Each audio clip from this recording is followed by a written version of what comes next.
अस्सलाम वालेकुम, आप देख रहे हैं डॉन न्यूज़ का मेज़बान अब्दुल गफ्फार पुराब रिप्ले के एक और एपिसोड के साथ। जनाब बात करेंगे आज दो टॉपिक्स हैं मेजर, जिसमें गोल्ड टेस्ट, पाकिस्तान की शिकस्त, बाबर आजम का आज उस पर तज़किया।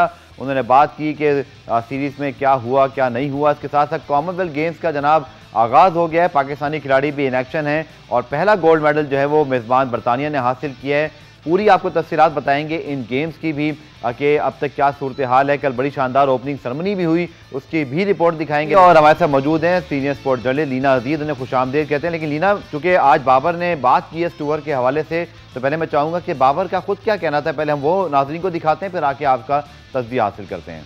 बल्कि बाबर का शॉर्ट थोड़ी देर में चलाएंगे। क्या कहती हैं आप लीना, चूंकि पाकिस्तान वर्ल्ड टेस्ट चैंपियनशिप में तीसरी पोजीशन तक गया, पहला टेस्ट जीतकर एक अच्छी कामयाबी मिली, लेकिन अनफॉर्चुनेटली फिर हमें ड्रॉबैक हुआ, 5वें नंबर पर आ गए। लेकिन अब भी ये बड़ा इंटरेस्टिंग है, हमारे जज जो देखने वाले हैं उनको भी शायद अंदाज़ा नहीं है कि अब भी पाकिस्तान और इंडिया दोनों के चांसेस मौजूद हैं कि शायद फाइनल तक भी पहुँच जाएँ। और बाबर ने क्या कहा है श्रीलंका टूर पर, पहले आप वो देख लीजिए, फिर आके बात करते हैं।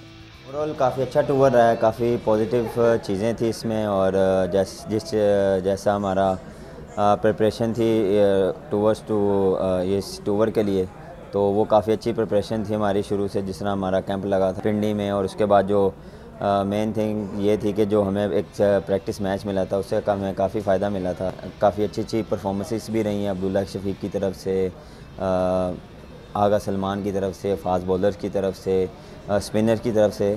तो मेरे ख्याल से पूरा टीम ने कंट्रीब्यूशन दी है दोनों टेस्ट मैचेस में। अप्रोच चेंज की है एज अ टीम, और सबको यही बोला गया है कि पॉजिटिव सोचें और पॉजिटिव करने की कोशिश करें, और जो आपका बेस्ट है वो शो करवाएं। बैक टू बैक क्रिकेट है और 10 दिन का हमारे पास ऑलमोस्ट टाइम है, तो हम उसको यूटिलाइज़ करेंगे। हमारा कैंप स्टार्ट हो रहा है जाते कुछ 4-5 दिन के बाद, और उस टाइम को हम यूटिलाइज़ करेंगे। उसमें हम कोशिश करें मैचेस भी खेलें, क्योंकि वाइट बॉल क्रिकेट थोड़ी सी डिफरेंट है, थोड़ा सा आपको एग्रेशन के साथ खेलनी पड़ती है। और यकीन तौर पर हम ये कह सकते हैं कि बाबर आजम अब जब इंटरेक्शन करते हैं मीडिया से लीना, तो बहुत कॉन्फिडेंट हैं, बहुत एक लाइक अ ट्रू कैप्टन बात करते हैं। शुरू में ज़रा में लगता था कि अभी इसमें बहुत बेहतरी की गुंजाइश है, लेकिन जिस तरह वो कह रहे हैं हर चीज़ को उन्होंने अच्छा ही करार दिया। लेकिन आप समझती हैं कि ऑस्ट्रेलिया के खिलाफ सीरीज़ जहां हम स्पिनर्स हमारे वहाँ नाकाम रहे, श्रीलंका के अंदर भी हमारे स्पिनर्स वो मैच विनिंग इम्पैक्ट नहीं डाल सके, तो बिलो एवरेज है ये परफॉर्मेंस, इसमें कोई शक नहीं है। हम कोई बहुत आउटस्टैंडिंग परफॉर्मेंस नहीं करके आए। जो हमने पहला टेस्ट मैच जीता वो जबरदस्त परफॉर्मेंस थी। हमने एक रिकॉर्ड टारगेट चेज किया, किसी को भी यकीन नहीं था, हम सब लोगों को यकीन नहीं था कि इतना बड़ा टारगेट 342 रन का चेज हो जाएगा, लेकिन हो गया। ऊपर से अब्दुल्ला शफीक ने बड़ी जबरदस्त मैच विनिंग परफॉर्मेंस की, बाबर ने थ्रू आउट द सीरीज अच्छी की। उस मैच में भी उन्होंने जबरदस्त परफॉर्मेंस की, पहली इनिंग्स में भी और फिर दूसरी में भी काफी अच्छी परफॉर्मेंस की। लेकिन जब ये सेकेंड मैच शुरू हुआ तो एक होप्स आपकी बढ़ जाती हैं। उसके बाद आपको सोर्सेज से भी जो बात होती रहती है वो भी बड़ी पॉजिटिविटी की बात करते हैं। वो कहते हैं जी हम हर चीज चेज करेंगे। एज एन एनालिस्ट, कमेंटेटर्स भी आपकी जो होप है बढ़ जाती है टीम के साथ। अब इतना मुश्किल ये मैच बचाना था नहीं, सिर्फ 2 सेशंस खेलने थे और उसके बाद बारिश ने आ जाना था, और एक कॉमन सेंस जिसकी हमेशा ही हमारे साथ कमी रहती है वो ही नजर आई कि एक टीम जिसने 4 दिन पहले इतनी अच्छी परफॉर्मेंस दी कि एक वर्ल्ड ओवर उसकी बात हुई, रिकग्निशन हुई, तारीफें हुई, सो मच सो कि हमारे जो across the border Indian social media पे लोग हैं वो भी तारीफ कर रहे थे। अब उसके बाद 4 दिन बाद ऐसा क्या हो गया कि 2 सेशन में हम मैच ना बचा सके।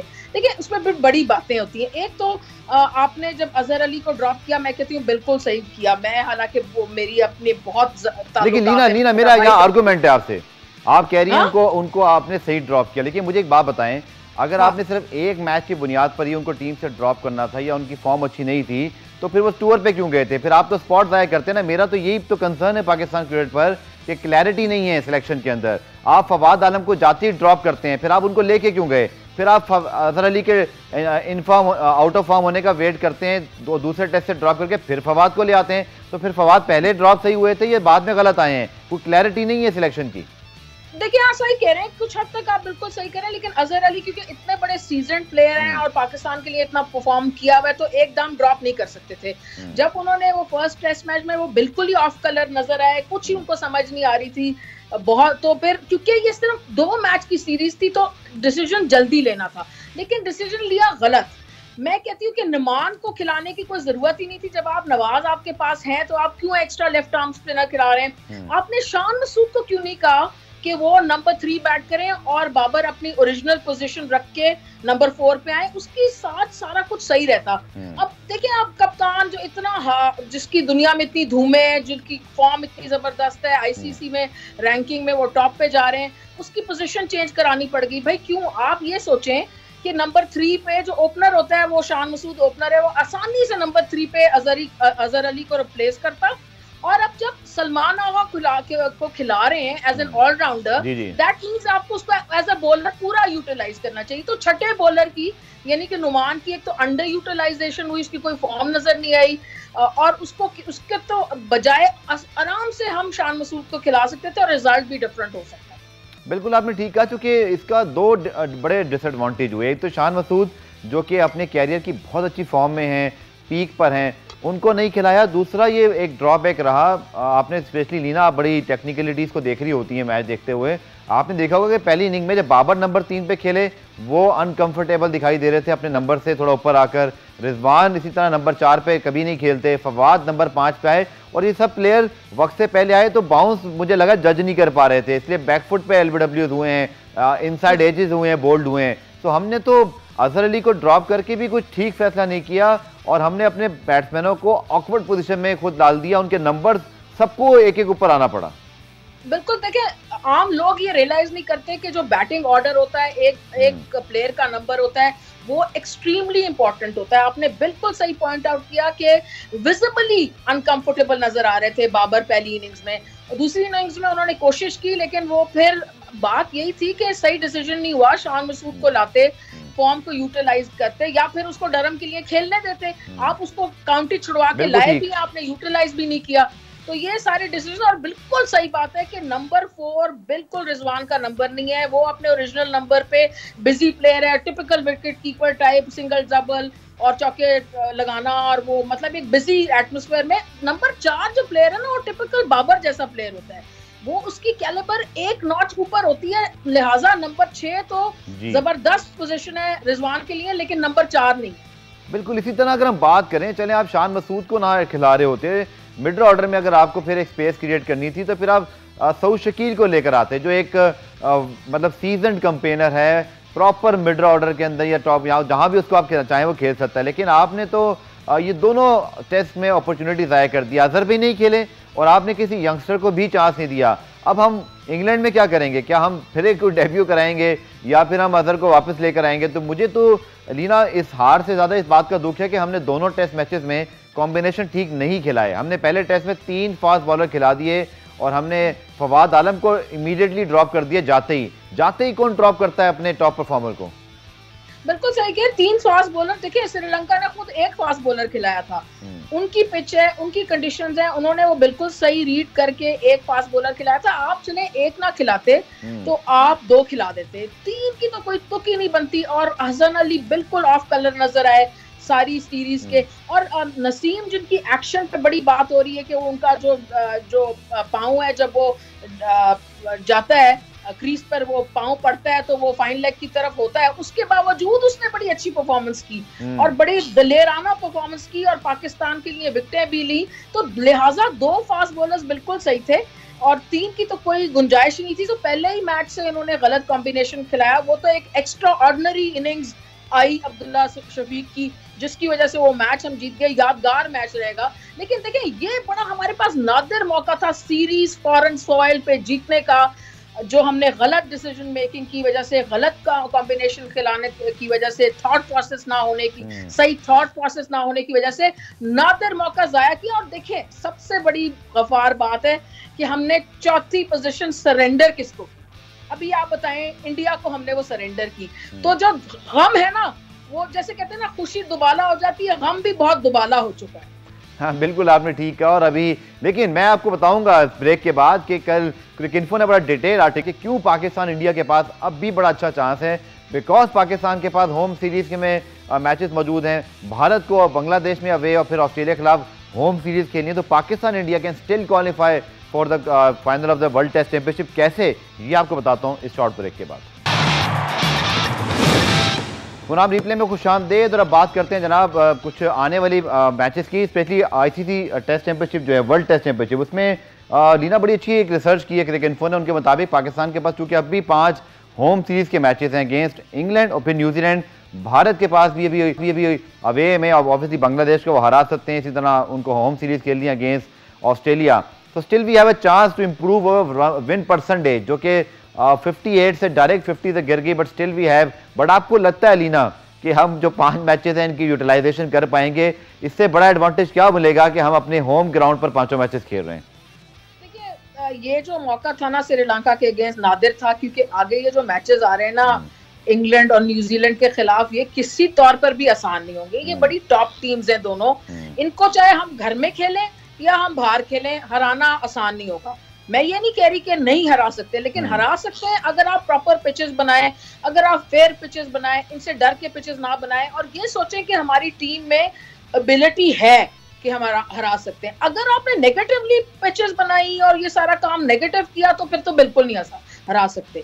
लेकिन मैं ये बात इसलिए बार बार कहती हूँ कि श्रीलंका को हराने का हमारे पास 2 सेशन, जो मैं कहती हूँ 2 सेशन बार बार, तो 2 सेशन खेल जाते हैं तो हमारी पोजीशन बहुत मुश्किल हो जाती। अब हम कर सकते हैं, यकीनन कर सकते हैं। I have full faith in my team and the administration कि वो अच्छी पिचेस बनाएंगी, लेकिन आसान नहीं होगा। ये कहने की बात है कि इंग्लैंड और न्यूजीलैंड से जीतना मुश्किल है बनिस्बत श्रीलंका से जीतना। लेकिन पॉजिटिविटी होनी चाहिए, वो बेसबॉल की आजकल बड़ी बात होती है जनाब के ब्रैंडन मैकलम स्टाइल होना चाहिए। लेकिन क्या इसका मतलब ये है कि आप 89 for 1 हो डे 4 के आखिर पे और आपका बैटिंग कोच ये बोले कि मैं अगले दिन 508 रन चेस करूंगा और मैं तारीख हम बदल देंगे, हम 417 के बाद डायरेक्ट 508 पे छलांग मारेंगे? मतलब इस तरह के बयानात आपको लगता है ये मसले का हल है? मेरे ख्याल में तो स्मार्ट क्रिकेट खेलनी चाहिए थी। आप 6 पॉइंट सिक्योर करते, आपकी अप्रोच होती है आप। और दूसरा लग ये रहा था, जैसे आपने खुद कहा कि जब रिजवान बैटिंग करने आते हैं नंबर 4 पे, तो लगता है हमारी बैटिंग बस वहीं खत्म हो जाती है। जैसे ही वो दोनों आउट होते हैं, रिजवान बाबर में से कोई एक, आपकी टेल वहीं से शुरू हो जाती है। तो बहुत वीक हमें बैटिंग लाइन भी दिखाई दी अपनी मिडल ऑर्डर स्पेशली। आप बिल्कुल सही कह रहे हैं कि एक जो ड्रॉ है वो एक प्रॉपर सिनारियो है टेस्ट मैच क्रिकेट में। अब ड्रॉ का मतलब ये नहीं है कि आप शैकल्स में चले जाएं, शेल में चले जाएं। ड्रॉ का मतलब है आप प्रॉपर पॉजिटिवली डिफेंड करें, जब आपको बुरी बॉल मिले आप उसको डिस्पैच करें, बाउंड्री पे सिंगल डबल्स लें, एग्रेसिव रहें। लेकिन इसमें यह सोचना कि आप 2 सेशन में 500 रन चेस कर जाएंगे, जबकि आखिरी सेशन होना ही नहीं था, बारिश की नजर हो जाना था या बैड लाइट की, और 5, 5.5, 6 रन चेस करना इस बैटिंग लाइनअप की साथ, जिसमें कोई करंट फॉर्म में नंबर 4 के बाद है ही नहीं, जैसे आप खुद भी कह रहे हैं। फवाद आलम भी ऑफ कलर नजर आए, गो के एक ही इनिंग्स उनको मिली, उसके बाद सलमान आगा बिल्कुल डेब्यू पे हैं। तो वो मतलब आप ये कैसे सोच सकते हैं? आपको चाहिए था कि आप कहें जी पॉजिटिवली खेलो और जहां मौका मिले रन बनाओ, नीचे आओ, ताकि कदमों का इस्तेमाल करो ताकि बॉलर्स की लाइन लेंथ, वो बिल्कुल सही करे थे ये। लेकिन ये सोचना कि 500 रन बन जाएंगे, ये तो मेरा ख्याल में बिल्कुल गलत था, और ऐसी सोच की वजह से हम शायद ये मैच हारे। और जिस तरह की बैटिंग देखने को गफार नजर आई कि मतलब वो तो जैसे जिसको कहते हैं ना कि हाराकारी, इज्तिमाई खुदकशी हो रही थी। तो इस तरह की बैटिंग आपके पास इतना नादिर मौका है, ये टेस्ट चैंपियनशिप। चलिए आखिर में बात करते हैं लीना, क्योंकि वक्त की कमी है। अब नॉर्दर्न नीदरलैंड्स के लिए हमारे रिपोर्टर अबू बकर के मुताबिक टीम का ऐलान आइंदा हफ्ते होना है। कैंप भी लगे 6 से 11 अगस्त तक, फिर खिलाड़ी को रिपोर्ट करना है। क्या लगता है आपको, ये 3 वनडे इंटरनेशनल मैचेस हैं लीना, और हमने देखा कि शाहीन ने ऑलरेडी स्ट्रगल किया, उनके फॉर्म की बात नहीं, उनकी फिटनेस की बात है। हमें उनको बड़ा मोहतात होकर इस्तेमाल करना है, बिकॉज वो हमारी सबसे बड़ी होप है। याद है ना मैं कि इंडिया के मेला मैच में उन्होंने पहले 2-3 गेंदों पर ही मैच को जो है वो तब्दील कर दिया था। वो इतना बड़ा एसेट है, बड़ा संभाल के यूज़ करना है। हसन अली की फॉर्म जिस तरह की है, क्या हमारी प्लानिंग होनी चाहिए लीना कि हम उस वनडे इंटरनेशनल सीरीज में क्या नौजवान खिलाड़ियों को मौका नहीं दे सकते, या वहां भी हमने डर के जाना है, पूरा स्क्वाड लेके जाना है? भारत को देखें, वेस्ट इंडीज जाएं, अपने मुल्क में इंग्लैंड से खेल रहे हो, साउथ अफ्रीका से, वो तो रोहित शर्मा को, विराट कोहली को, सबको रेस्ट करवाते हैं। हम कभी करेंगे ऐसा? देखिए गफार, मैं तो सारी उम्र से कहती हूँ कि डरने से कोई हासिल कुछ नहीं होता, और आप जब तक एग्रेसिव नहीं होते, आप यंगस्टर्स को चांस नहीं देते, आप रिस्क नहीं लेते, तो आप जीत नहीं सकते। जो इंसान या टीम हारने से डरेगी वो जीतेगी नहीं। लेकिन I think Pakistan is in a good position and they should be able to do well.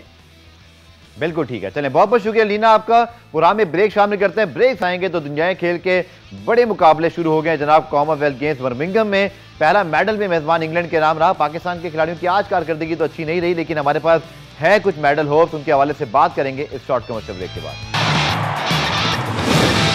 Programme replay में खुशामदेद बात करते हैं जनाब अब कॉमनवेल्थ गेम्स की, जिनका आगाज हो गया है। कल उसकी हुई इफ्तिताही तकरीब बर्मिंघम में और आज मुकाबले शुरू हुए। पाकिस्तान की क्या पोजीशन रहेगी आज के मुकाबलों में, जो है पाकिस्तानी खिलाड़ियों के नतीजे आपको बताएंगे। तो जनाब पाकिस्तानी खिलाड़ी भी इन एक्शन है, जैसे कि आपने दिशान की इस रिपोर्ट में देखा, लेकिन नतीजे जो है वो ऑब्वियसली पहले दिन कोई बहुत ज़्यादा अच्छे तो नहीं आ सके। आपने देखा कि जो पाकिस्तान का मुकाबला हुआ बॉक्सिंग में, सुलेमान बलोच को शिकस्त हुई भारतीय बॉक्सर से। शिवा थापा ने उनको 5-0 से हरा दिया, 5 पॉइंट से।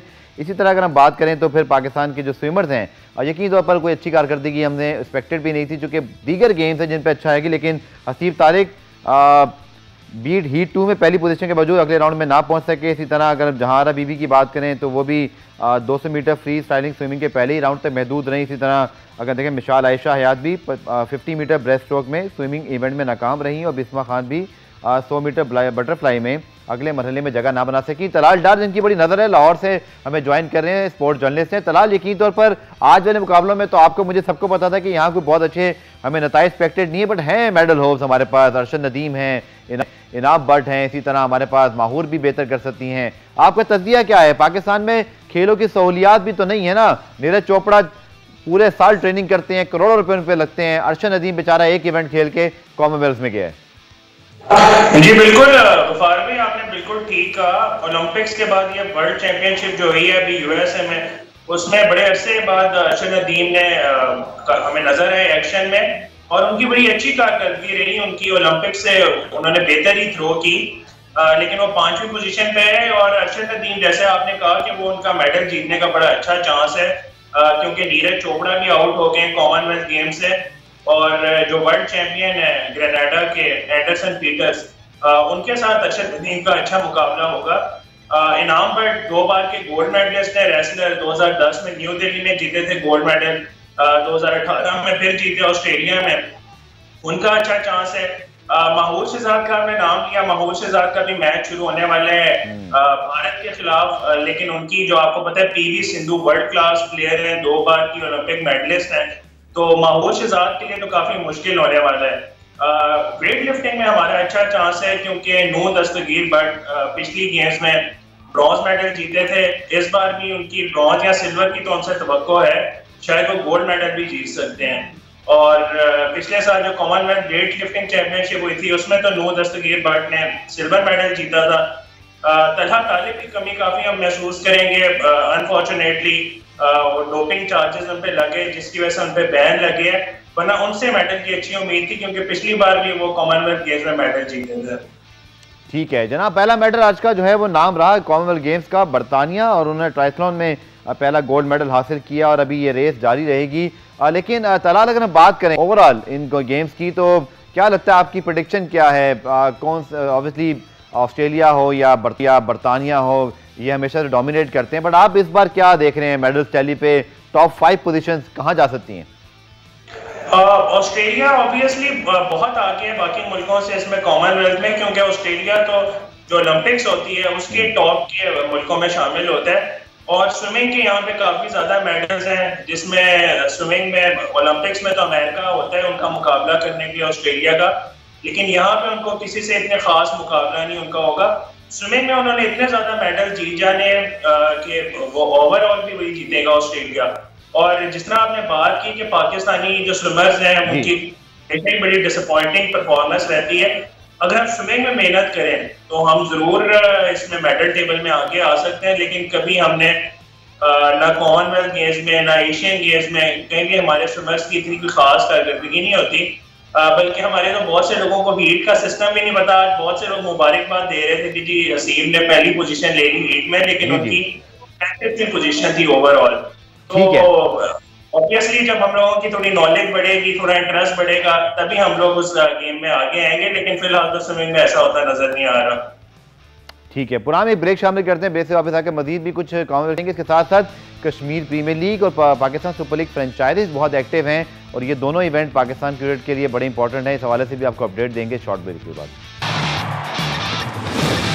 तो जनाब, दुनिया स्पोर्ट्स के चंद बड़े इवेंट में से एक है कॉमनवेल्थ गेम्स और इसके आपको पता है कि आज इसका बाकायदा आगाज हो गया। जैसे मैंने ब्रेक से पहले कहा कि बरतानिया ने ट्रायथलॉन में पहला गोल्ड मेडल हासिल किया और ये रंगारंग ओपनिंग सेरेमनी आपके सामने मौजूद है और इसमें ना सिर्फ हमें बहुत बेहतरीन किस्म की जो है वो आप देख सकते हैं कि एनिमेशन, ग्राफिक्स, लाइटिंग का जो है वो मुजाहरा मिला, बल्कि बहुत अच्छा जो पैगाम है पूरी दुनिया में जो दोस्ती का होता है। आप देख सकते हैं कि प्रिंस चार्ल्स भी जो है वो इसमें मौजूद थे, उन्हें इफ्तिताह किया और इसी तरह पाकिस्तान का जो दस्ता है उसने भी बड़ी ज़बरदस्त एंट्री दी और पाकिस्तान वुमेन टीम की कप्तान बिस्मा मारूफ, क्योंकि पाकिस्तान की वुमेन क्रिकेट टीम भी T20 में एक्शन होगी, वो फ्लैग बेरर थी। उसकी तरह इनाम बट जो कि गोल्ड मेडलिस्ट हैं कॉमनवेल्थ गेम्स के, उन्होंने भी परचम को उनके साथ थामा हुआ था। तो दो बड़े डिजर्विंग जो पाकिस्तान के परचम थामने वाले हैं वो मौजूद थे। पाकिस्तान का दस्ता जब आया तो बड़ा ज़बरदस्त अंदाज से हमेशा की तरह शलवार कमीज़ और हमारा जो रवायती अंदाज होता है ओलंपिक्स में कॉमनवेल्थ गेम्स में एंट्रीज का,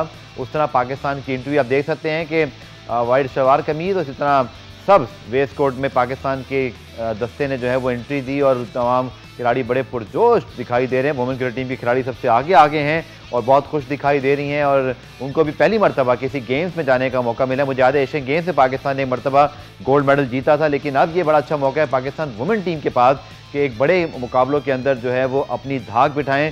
तो ये गेम्स जनाब शुरू हो रहे हैं और इसमें आप देख सकते हैं कि हज़ारों एथलीट जो हैं वो शरीक हैं। पाकिस्तान ने जो आज अब तक मुकाबले हुए उनकी आपको कुछ डिटेल बता देता हूँ। पाकिस्तान के सबसे पहले बॉक्सिंग के अंदर आज जो है वो पाकिस्तान के सुलेमान बलोच जो है वो इन एक्शन थे, लेकिन उन्हें अनफॉर्चुनेटली भारत के जो शिवा थापा हैं उन्होंने 5 पॉइंट से उनको हरा दिया और क्वार्टर फाइनल में जगह बना ली। इसी तरह पाकिस्तान के जो दीगर नताइज हैं वो आपके सामने रखता हूँ कि स्विमिंग में पाकिस्तान की जो कारकर्दगी हमेशा की तरह इतनी अच्छी नहीं रही। हसीब तारिक की हीट 2 में पहली पोजीशन थी, लेकिन अगले राउंड तक नहीं जा सके। इसी तरह 50 मीटर बटरफ्लाई कैटेगरी में हसीब तारिक ने 25.97 सेकंड में फासला तय किया था। जहारा बीबी 200 मीटर फ्री स्टाइल स्विमिंग के पहले राउंड तक महदूद रहीं और इस तरह मिशाल आयशा हो या बिस्मा खान वो भी अगले राउंड में नहीं जा सके। तो जनाब ये है पाकिस्तान की जो आज तक के नताइज। इसी तरह जनाब बात करते हैं कुछ पाकिस्तान सुपर लीग और कश्मीर प्रीमियर लीग की टीमों के हवाले से और पेशावर ज़ल्मी जो कि पाकिस्तान सुपर लीग फ्रेंचाइज है पेशावर ज़ल्मी और ज़ल्मी फाउंडेशन की जानिब से जो गिलगित बल्तिस्तान के इंतहाई खूबसूरत मकाम पर आप देख सकते हैं कि ज़ल्मी मदरसा लीग का इनेकाद किया गया। बहुत ही खूबसूरत ये मंजर आप अकब में देख सकते हैं, इंतहाई बुलंदोबाला खूबसूरत पहाड़। जनाब इस फाइनल में जो ज़ल्मी मदरसा लीग का हुआ उसमें गिलगित वॉरियर्स ने स्कर्दू टाइगर्स को 35 रन से हराया और पहले बैटिंग करते हुए गिलगित वॉरियर्स ने 8 ओवर्स में 5 विकेटों के नुकसान पर 105 रन बनाए थे। जवाब में स्कर्दू की टीम हदफ के दाखों में कामयाब ना हो सकी और गिलगित वॉरियर्स ने ये ट्रॉफी अपने नाम की और ये पहली वाइज कोशिश है जो पेशावर ज़ल्मी की है जिसमें मदारिस के तलबा जो है वो हिस्सा लेते हैं। और हमने देखा कि इसमें इससे पहले पेशावर हो, वज़ीरिस्तान हो, कोयटा हो या आज़ाद कश्मीर, वहाँ भी इस ज़ल्मी मदरसा लीग का इनेकाद किया गया था। आखिर में जनाब बात करते हैं कुछ आपकी जो KPL की टीम है उनकी भी एक्टिविटीज़ चल रही हैं और KPL की जो फ्रेंचाइज है मीरपुर रॉयल्स जनाब उनकी लॉन्चिंग तकरीब हुई है मीरपुर में ही। अब्दुल रज़ाक इनके साथ मौजूद हैं, हेड कोच आप देख सकते हैं कि उनकी मैनेजमेंट भी यहाँ पर जो है वो स्टेज पे मौजूद है और ये लीग का आगाज़ तो 11 अगस्त को होना है, लेकिन लीग की सरगर्मियाँ शुरू होगी। अच्छी बात है कि फ्रेंचाइज ने अपने शहर में जाके मीरपुर में वहाँ पर जो है वो उनके चीफ एग्जीक्यूटिव हों, नजीबुल्लाह चेयरमैन हों, अब्दुल वाजिद साहब या हेड कोच अब्दुल रज़ाक, सब वहाँ पर मौजूद थे और आपने देखा कि ये लॉन्चिंग तकरीब मौजूद हुई। तो जैसे जैसे पाकिस्तान सुपर लीग और PSL फ्रेंचाइज के हवाले से एक्टिविटीज़ होती रहेंगी और ख़ास तौर पर कश्मीर प्रीमियर लीग क्योंकि अगले ही महीने इसका आगाज़ हो रहा है और मज़े की बात यह कि जब 14 अगस्त पाकिस्तान जश्न आज़ादी मना रहा होगा तब भी आज़ाद कश्मीर में कश्मीर प्रीमियर लीग का मेला सजा होगा। इस हवाले से बड़े इंतजाम भी किए जा रहे हैं और कुछ सरप्राइजेस भी आपके सामने हम लेकर आएंगे। तो जनाब ये आपके लिए खबरें हम आखिर में हमने पेश की कश्मीर प्रीमियर लीग और पाकिस्तान सुपर लीग के हवाले से। प्रोग्राम रिप्ले आज देखने का शुक्रिया। कल दोबारा से मुलाकात होगी, तब तक के लिए अल्लाह हाफ़िज़।